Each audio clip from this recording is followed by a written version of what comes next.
committee a new bilateral income tax treaty between the United States and Poland, replacing the existing tax treaty that was signed in 1974 and an amendment to the existing bilateral income tax treaty signed in 1990 between the United States and Spain. As most are aware, this committee has expended significant effort in recent months to obtain Senate confirmation of pending income tax treaties and protocols. In February, Senator Cardin chaired a hearing together with Senator Barrasso on 5 income tax treaties and protocols with Switzerland, Hungary, Luxembourg, Chile, and the OECD.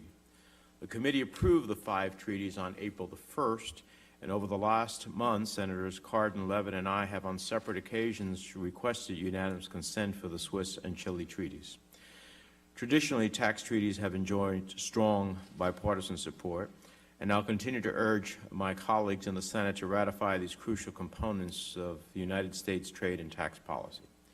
To quote the National Foreign Trade Council and other leading business organizations' recent letter to all senators, quote, "For over 80 years, income tax treaties have played a critical role in fostering U.S. bilateral trade and investment while protecting U.S. businesses, large and small, from double taxation.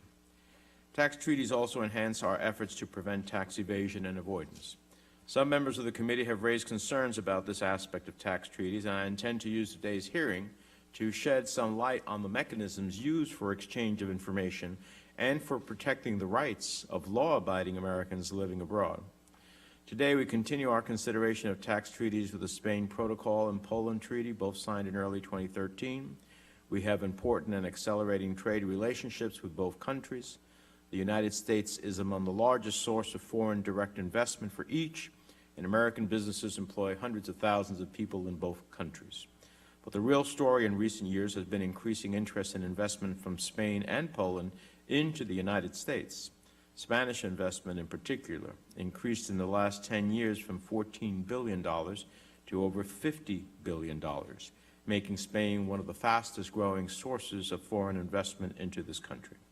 We have a representative of Spain's largest investment in the United States in our second panel today, and I'm looking forward to hearing from her and other witnesses on how these 2 treaties will further bolster the important economic relationships the United States has developed with Spain and Poland.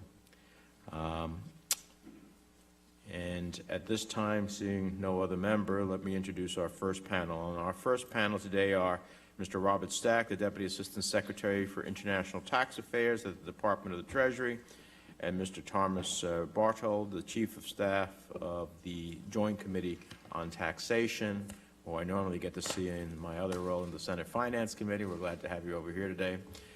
Both of these gentlemen have testified at the February hearing. They're well known here in the Senate, and are true experts with decades of experience on international tax treaties. Your full written statements will be included in the record without objection. I'd ask you to summarize them in about 5 minutes or so we can proceed to questions. And I understand that Senator Risch is sitting in for Senator Corker today, who has other obligations. And if you have any opening statement. Mr. Chairman, thank you so much. All right, thank you. With that, Mr. Stack, we'll recognize you first.